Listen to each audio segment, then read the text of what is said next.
You're listening to the Trailblazers podcast, episode 63 with Nick Chiles.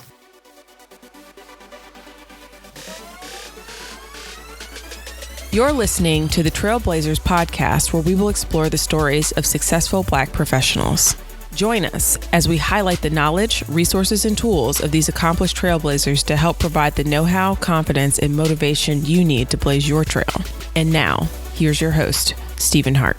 Hello, Trailblazers. How's it going today? So many of you guys know I'm a marketing and branding guy by day. That's my passion. It's something I've got a knack for doing very well. And I've been hearing from so many of you as both professionals and aspiring entrepreneurs about how I went about creating my brand for Trailblazers and how you can do the same. So I've been working on a couple free webinars, which I'll begin in about a week, to share some of the info on exactly how I did it. And if you guys want to know more about that, make sure to hop on over to tbpod.com, join our mailing list, and I'll send you the webinar details in a couple days once that's announced. So in our last episode, number 62, with Perdita Felician, she gave us an action item to begin spring cleaning our lives, right? And clearing out spaces and relationships that were cluttering our ability to move forward towards our future goals and vision.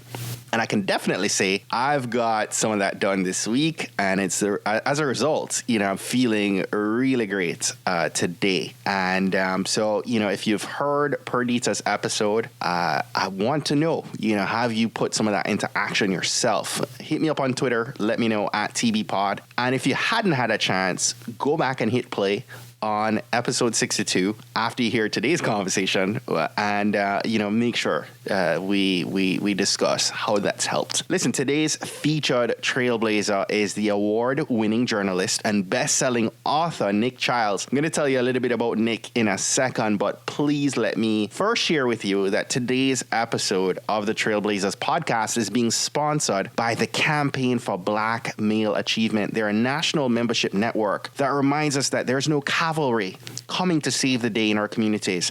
We are the iconic leaders we've been waiting for, the curators of the change we're seeking to see. To learn more about the groundbreaking work of the Campaign for Black Male Achievement, I want you to hop on over to tbpod.com/Black Male Achievement. So guys, today's conversation is with Nick Chiles, one of the nation's foremost chroniclers of African American life, culture, and celebrity, both as a best-selling author and an award-winning journalist. Nick co-authored several New York Times bestsellers with icons like Bobby Brown, Reverend Al Sharpton, and Kirk Franklin, just to name a few. He also wrote 6 books with his wife, Deneen Milner, who is a 2-time #1 New York Times bestselling co-author with Steve Harvey of the books Act Like a Lady, Think Like a Man, and Straight Talk, No Chaser. As a journalist, Nick has won over a dozen major journalism awards, including the 1992 Pulitzer Prize as part of a New York Newsday team. So before we get into our conversation with Nick, I wanted to give a shout out to one of our listeners. Handle is Mish Dion, and she left a pretty dope review on iTunes this week that reads, "I love all of these podcasts and have been listening since you had Melissa Carter on your show last fall. I've set a few big, hairy, and audacious goals and have habits of pulling defeats out of victory. As a result, I've started my day with a gratitude practice, and I stop and check in with gratitude when I'm inclined to do that." Perdita really made it clear why gratitude is so crucial. Her points about what it means to be set up for failure was on point. I also loved setting 10, 5, 1 year, and 1 week goals. Every guest is rich. Every show is amazing. Thank you. Mish, you are amazing, and thank you so much for this review and your kind words. Guys, if you've not yet done so, please leave us a review over on iTunes. Your feedback and encouragement are much appreciated. It really allows me to continue to put names to these download numbers and all these numbers I see in our Libsyn account. And so reach out, let me know, who you are, for as long as you guys continue to leave new reviews on iTunes, I'll continue giving shout outs, that I see popping up there. One last reminder, I've posted the full notes for today's episode over at tbpod.com. And I'd love if you'd help me today to tell your friends and family about the Trailblazers podcast. Open up a WhatsApp or a Facebook message right now and share tbpod.com with some friends that would enjoy some of this content, and just encourage them to go ahead and listen to an episode. That said, let's get set to receive some mission fuel from today's Trailblazer, Nick Chiles. Hope you enjoy.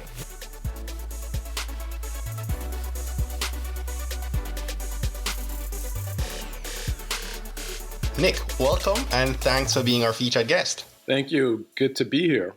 So, we all know you're an accomplished writer, but I'd love for you to start off and maybe share with us some of your hidden talents beyond writing.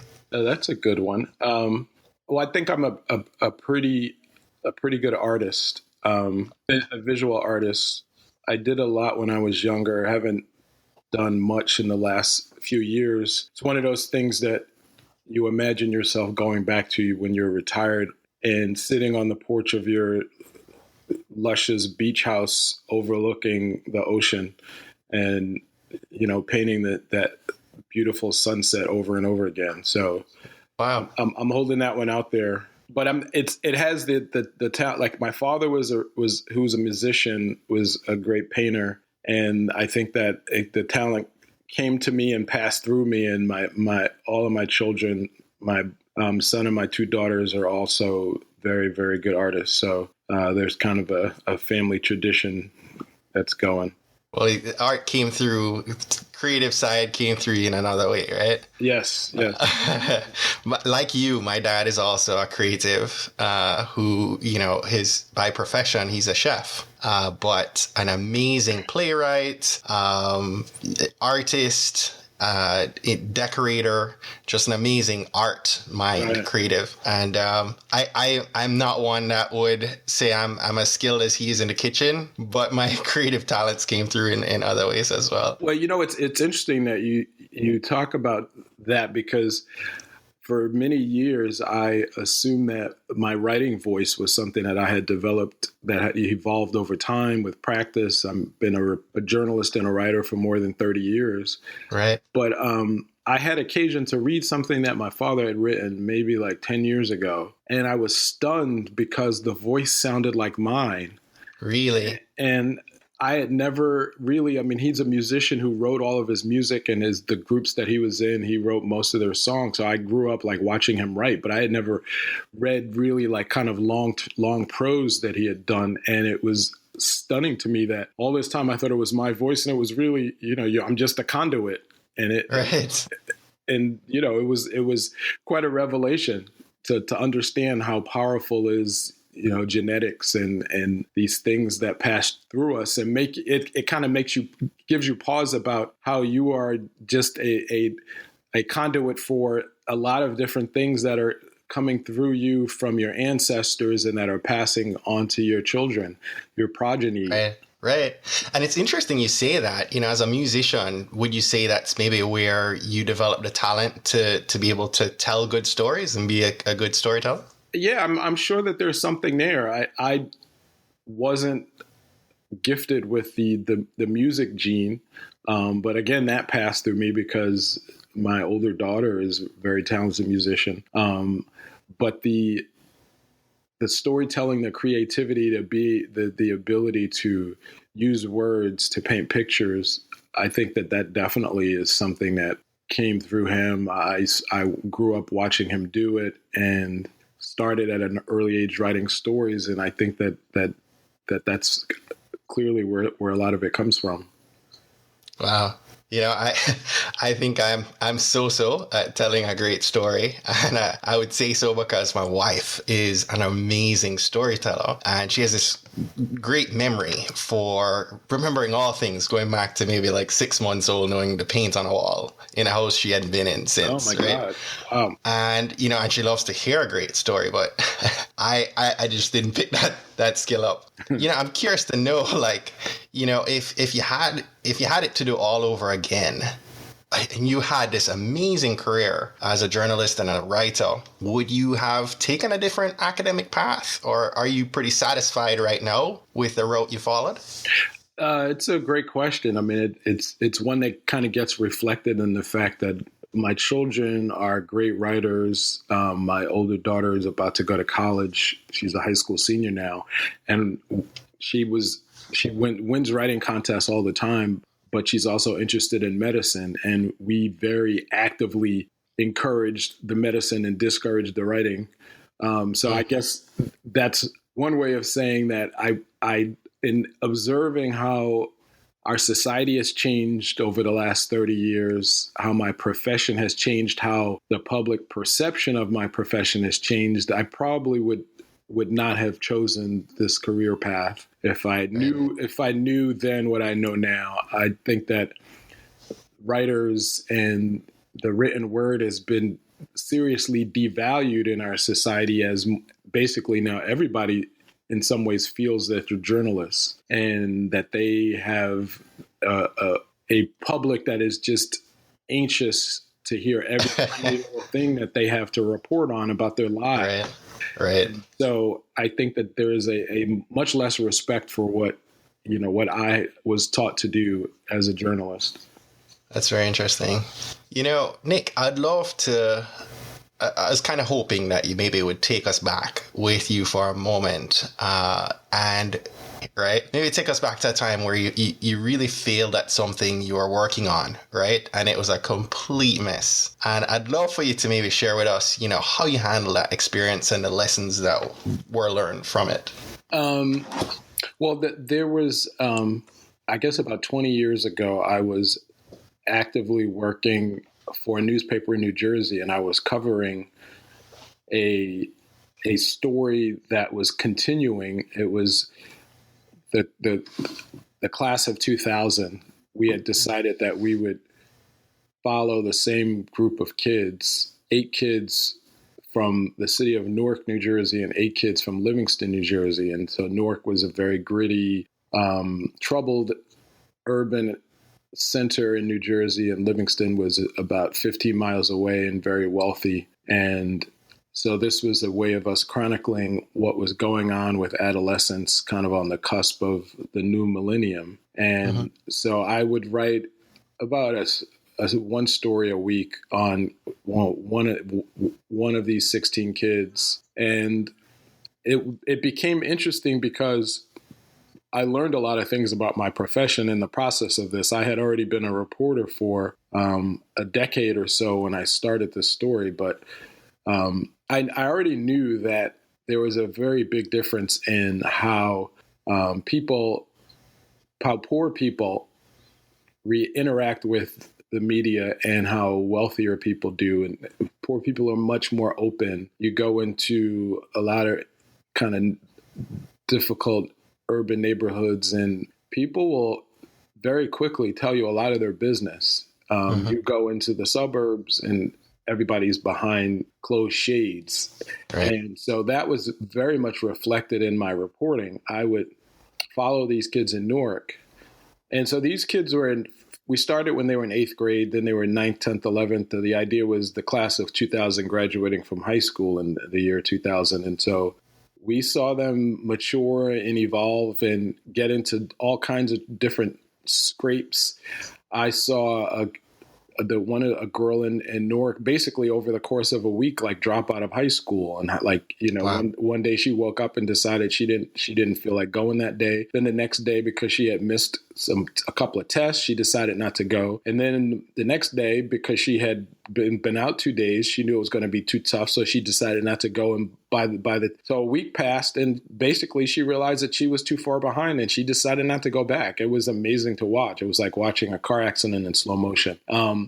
But also what started to happen is I was reporting on a lot of the troubles and trials that the kids in Newark were going through. In Livingston, whenever a kid was encountering difficulty, the parents would not let me write about it. So there was a girl who was having emotional problems. It was actually, I think at some point had to be institutionalized. And they basically brought out their lawyers and said that you're forbidden to write about this. Another kid was, he needed an English tutor because he was brilliant in math, but had a lot of English problems. His mother wouldn't let me write about the fact that she had hired a tutor. And so as a result, it was a very imbalanced series where if you were a regular reader of the series, you would get the idea that the lives of these kids in Livingston, who are mainly white, were perfect. And the lives of the Black and Hispanic kids in Newark were extremely troubled. And so I felt like I was furthering stereotypes in the process of this very well-intentioned series that we were doing. And so, you know, actually, I left the newspaper and never finished it. Somebody else finished it. But, you know, it was a very kind of troubling time because I was questioning a lot of what I was doing and whether there was any way of, you know, it was almost too late. Like by the time I realized it, that these patterns had developed. But it was, you know, it taught me a lot about the media's responsibilities and kind of framing stories and how easy it is to further stereotypes. And if you aren't kind of conscious and aware of how you approach these stories. Right. What are the biggest gaps, Nick, between what authors probably should be doing and what you think they're actually doing? Well, those in the nonfiction world, I think that kind of Google has made people very lazy because so much information is at your fingertips. You don't feel like there's an impetus for you to do digging and reporting and try to go out into the world and find out what people are really thinking. I mean, we kind of saw that in the last presidential election.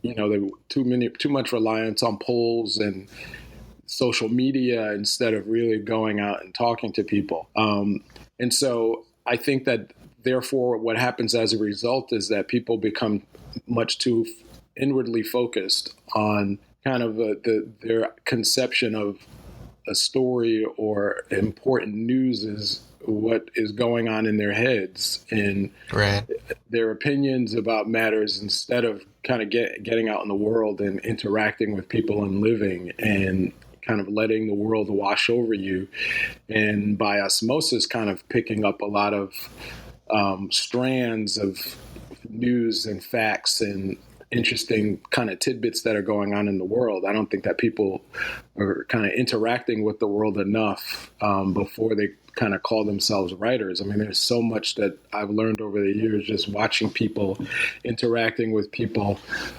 talking to people, interviewing people, and it only after several decades have I started to feel like I maybe just started to acquire a little bit of wisdom. But I realized that the things that I knew when I was in my 20s and early 30s were a very tiny little slice of, you know, what was really going on around me.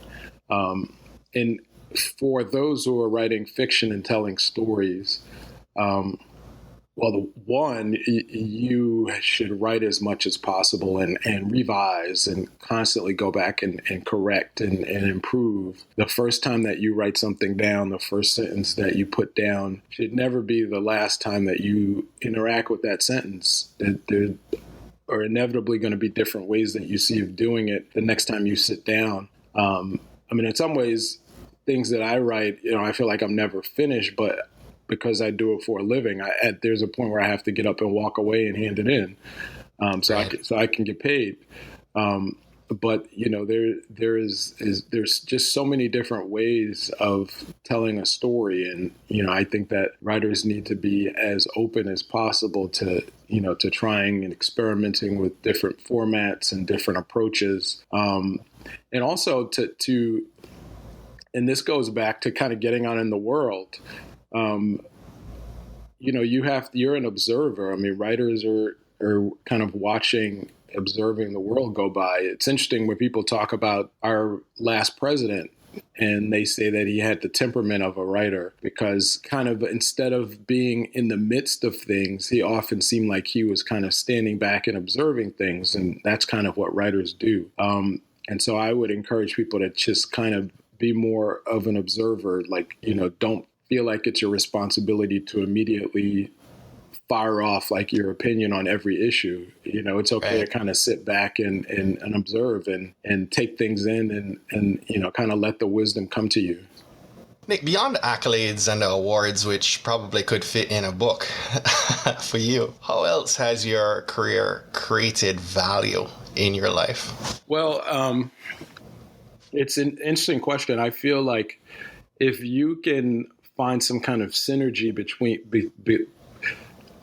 the things that matter to you, the things that kind of get you up in the morning, and the things that you're doing to put food on the table, then you should consider yourself a lucky person. So as I have observed kind of the ebbs and flows and the machinations of American society over my adulthood and the last 35 years or so, 30 years, I have been struck by how painfully unprepared so many of my fellow young Black males are. And so that lack of preparation, of course, kind of extends into their adulthoods. And so they have to go through a lot of changes in order to kind of cover that up. Right. And so it's become kind of a mission of mine to deal with the challenges that Black males face in this society. I have a son, I have two daughters. And so it's been interesting to watch the differences in how they evolve and grow into adulthood. And I think often the things that kind of concern Black boys when they're adolescents or before their adolescence are rarely the things that are going to help them kind of thrive as adults. And girls are much more able to seemingly focus in on the important things. And so I feel like, as I do more of my work as an author and as a journalist, I find myself spending more time writing about issues concerning Black males, whether it's in the education system, which is where I've spent a lot of my career, or the criminal justice system. I wrote a book called Justice While Black a few years ago on the criminal justice system with an attorney here in Atlanta. I've co-authored lots of memoirs with Black males from Kirk Franklin and Al Sharpton and Bobby Brown and DeVal Patrick, the governor of Massachusetts, and Etan Thomas, an NBA player. And so I feel like I've approached kind of the challenges of Black males from a lot of different angles. These are questions that kind of keep me up at night, that keep me going, kind of get me out of bed in the morning. And Right. I've had the opportunity to spend a lot of my career also writing about them. You touched on the fact that you have a son and two daughters.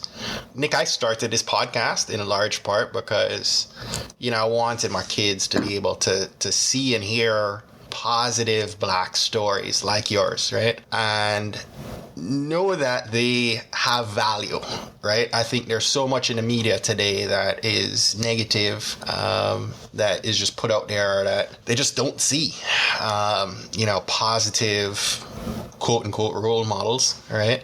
Yet they're all around us. They're just not being seen in the media. Right.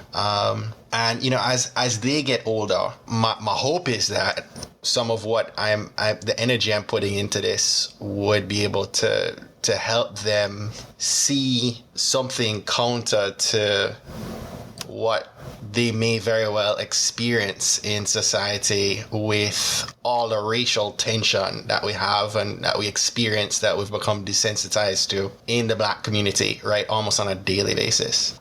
You've got kids that are much older than mine. I have a 6 and a 2-year-old, but I'm curious to hear your thoughts and feedback on having raised Black children in that environment. It's a great question. My wife and I talk about this all the time. Raising Black children in a racist, capitalistic, very self-centered, me-oriented society means that you can't let their child rearing set to the default. The default is you go to work every day, you work hard, you put food on the table, you check their homework, and you make sure that they're getting good grades, but they're watching television, they're absorbing the culture without much filter from you. That is a mistake. You have to be extremely directly involved in their day-to-day lives. So you need to know what they're watching on television. You need to know what they're reading. You need to know what they're listening to. You need to actively bring them to African-American museums and cultural events and Alvin Ailey and fences and all of the things that affirm us and affirm us in the most positive kind of glorious ways that we can be, and not have them be inundated by the things that drag us down. And so I am a big fan of rap music and hip hop. I was there from the beginning watching it grow, but I can attest to the fact that if you have a steady diet of nothing but hip hop, you are not going to have the most positive impressions of your fellow African Americans, and particularly African American females. And so I think that you have to be extremely involved and to filter and to explain. So if your kids are going to watch reality television, they're going to watch Love and Hip Hop and Basketball Wives and these shows, you could ban them totally, but they're still going to receive a lot of what's going on television through their peers, and they're going to sneak and all that kind of stuff. So maybe it's I was just going to say, even today, right? Like, I mean, they don't watch TV. We do. They watch YouTube, or they deal with their smartphones, right? Right. My daughter, my 17-year-old daughter has a TV in her room. But it actually, I think it has like pictures hanging on it. And like, I asked her, well, she had like trophies in front of it. And like, when was the last time you turned it on? And she couldn't even remember. So that your point is extremely well taken. They don't even watch TV anymore. They're watching YouTube videos, or they're watching stuff. They're watching TV shows, but it's on Netflix. And so, but you have to be involved. And so when Love and Hip Hop is on, my wife watches it with my daughters, and she's constantly pausing the DVR to talk about the scene that just transpired in the many ways that what she said was ridiculous, and how it's, you are to do the opposite at every moment when you leave our home. So the default doesn't work in this society. The default leaves your children inadequately prepared. It leaves them insecure. It leaves them not knowing who they are. It leaves them vulnerable, susceptible to having others who may come at them with hate or with disrespect, be able to manipulate them and make them feel bad about themselves. And if they don't know who they are and where they came from, I mean, that sounds like a cliche, but it's really true. They are not going to be prepared to withstand kind of the hell that they're going to be encountering in this society. And so you sit there and you look at them when they're 2 and 6 and 10 and 14, and you know that there are going to be many trials and tribulations that come at them because of the color of their skin, because of how they look. And so you should be thinking, when they're 2, when they're 6, what could I be doing right now, this moment, as a Black parent, to prepare them to be able to have some armor to protect them, to protect their souls, to protect their sense of self when they go out in the world? What books can I be reading to them? What books can I buy for them? What movies can we be watching? What music can we be listening to? Do they need to know who John Coltrane is and Miles Davis is and Billie Holiday, and listen to those things? And if they don't have to like it, but they need to know what's out there. They need to know that Ralph Ellison wrote Invisible Man and why. They need to know what James Baldwin was thinking about 50 years ago, when his words could be something that was written yesterday. These are things that are going to build a wall around them that will allow them to be able to withstand any storms and hurricanes that are going to come. And if you're not doing that, they're going to be out there being buffeted about. They're going to, so your daughters could be susceptible to some dude, running all kind of game on them. Your sons could be out there being targeted and not knowing how to deal with it. So you have a responsibility to do as much as you can to to move off the default and to move out of your own worries and concerns and think about theirs. I mean, you have this responsibility now. So it's not enough to just put food on the table and check their homework. You have to be protecting their souls, and you have to be nurturing their souls and building them up so that when they leave the home at 18 and walk out that door, they're going to be pretty well prepared to withstand whatever comes their way, and to know most of all that they have a mother and a father, or just a mother or just a father, who loves them dearly and will do anything for them. And it's somewhere that they can always go back to. I'm speechless, and I'll leave that there. I won't even touch it. That was fire. I ask anyone listening to be sure that you share that nugget of wisdom with someone who needs to hear it, because there's a lot wrapped up in what you just said that a lot of people need to consume. You know, I'm an active dad. Trailblazers who listen to me know I'm all about my kids, and you know, that's my heart, man. You know, is doing absolutely everything I possibly can do to make sure I give them, you know, a much better platform to run from than I had, right? Especially in the world we're in today, with so much that we as adults feel out of control with right now, with all that's happening, you know. So Nick, I appreciate that. You know, as we get set to wrap up here, I'd love to pick your brain on a couple things. I can't imagine. I usually ask our guests to share a book that is their favorite, right? But I'm sure you have many. So I invite you to maybe share, you know, a couple great reads that have truly inspired you. Well, when I was younger, the words of James Baldwin were extremely inspiring to me. Here was a African-American gay man who was, you know, not the most aesthetically pleasing man to look at. So you can just imagine the difficulties and challenges that he faced growing up in America. And he was able to surmount all of that with this piercing brilliance and insight. So The Fire Next Time is a great example of that. Kind of an essay that he wrote to I think it was his nephew. The couple of his novels, If Beale Street Could Talk or Another Country, there's some great examples.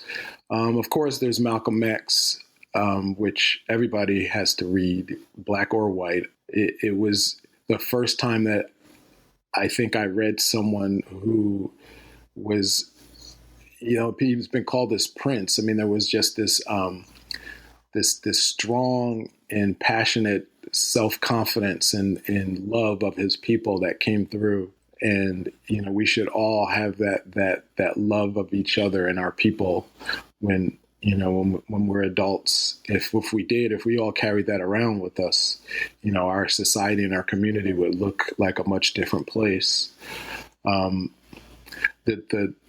The work of Toni Morrison, particularly Song of Solomon. So I know that especially a lot of my brothers aren't necessarily all that keen on reading fiction, but sometimes fiction can be extremely important and transporting, to kind of bring you to another world and to make you look at something differently. And Toni Morrison definitely has that ability. And Song of Solomon, it's just this love of her people. So something happened in literature before I started writing books, but it was kind of around the 70s, the 80s, like even before Toni Morrison, with James Baldwin, a lot of his writing was basically explaining black people to white people. You know, that's what Ralph Ellison was doing. That's what Richard Wright was doing. But when Toni Morrison came along, it was like she was no longer writing for the white gaze. She was writing to lift up and to celebrate and to inspire her own people. And she didn't really care whether white people came along for the ride or not. And you can kind of see that subtle difference in the kind of the celebration of blackness that you see in her work. And it's not always a positive depiction of every character, but you know, there's a love there, and kind of an insightful rumination on what it means to be Black, and how that she would never choose to be anything but. So those are a couple of three of the works that have had kind of big impacts on me as a writer. But I mean, there have been some more recently. Like there was a book that Colson Whitehead wrote, and this might be particularly interesting for the brothers out there, called Sag Harbor. And it was a hilarious book. I mean, Colson's a brilliant writer. This was a take on basically growing up as an African-American male in the 2000s. And so it was this kid and his friends out in Sag Harbor in New York. But it was just a really brilliant book on kind of the ways that Black males interact with each other. So I love that book. You might actually convert me into reading a fiction or two. Give it a shot. As we get set to wrap up, Nick, I'd love to have you share one action that our aspiring trailblazers listening in right now should take this week to help them blaze their trail. I think that one that you should tell the people in your life who are close to you that you love them, and yes. Particularly the Black boys that are around you. It's in a lot of my research and writing, the one thing that continues to come through over and over again is how seldom our Black boys hear from other people that they're loved. We even have mothers who clearly love their sons, who think that it's going to make them soft and that they're not going to be prepared to face all the rough and tumble world that Black males face if you tell them that you love them. And actually, it's the opposite. That the truth. The more they feel love, the more that they're going to be able to withstand, the gang member who's trying to recruit them, or the dude who's stepping to them claiming that he's been disrespected, and all that stuff that we have to deal with out in the street. When you feel like you have love back home, all that stuff becomes a lot easier. So blazing a trail, raising your kids, telling everybody around you that you love them over and over again. As a Black man, as a father, you can't do that enough. But also the same as a woman, tell that to your spouse, tell that to your kids, tell that to your siblings, tell that to your parents, that we need to tell each other as much as possible that we love each other. Because it's all that we have. And, in Trump world, there's not a whole lot of love that's flowing from 1600 Pennsylvania Avenue or anywhere in Washington. And, I think we're over the next 4 years, one of the ways that we're going to be able to survive is, to basically wrap our arms around each other and to hold on tight and to love each other. So true. Nick, tell us how we can stay connected to you, and we'll go ahead and wrap up for today. Well, my books are available wherever books are sold in Amazon and other places. My website is nickchiles.com, where I keep a running update of the things that I'm doing, my writings. I have a Twitter account at Nick Wright, NICKWRITE. And I think that would be enough information to kind of be able to follow me. So, I encourage people to go out there and read some of my works and some of the books I've written with others. And I got some great stuff that's coming down the pike now. So, keep your brother in your thoughts. Absolutely. Nick Chiles, thank you so very much for being on this episode today with me. I know you're an extremely busy brother, and I am just grateful that you chose to share some of your time and some of your wisdom with our community. Thank you. Thank you. Great questions. I really enjoyed it. Well, that's it for today. Thanks again for listening to this episode of the Trailblazers podcast. I'll be posting links to all of today's book recommendations and links mentioned on our show notes page at tbpod.com. If today was your first time listening to the Trailblazers podcast, I just want to extend a warm Trailblazers welcome to you. We're so happy to have you here, and we encourage you to go ahead and hit that subscribe button in your favorite podcast app. Go ahead and browse through some of our past episodes to keep the knowledge flowing. If you're a fan of the podcast and today's content, and you're maybe already subscribed to the podcast, please continue to share and invite your friends, your family, or colleagues to listen to an episode that you think might impact them most. We believe that someone listening to these inspiring stories will be moved to make significant changes that will have generational impact for many others both now and well into the future. Don't miss next week's episode. New episodes are released each and every Monday by about 5 a.m. Eastern. Trailblazers, jump off this podcast today. Go find a way to rise above, go way beyond, and keep blazing your trail. Cheers.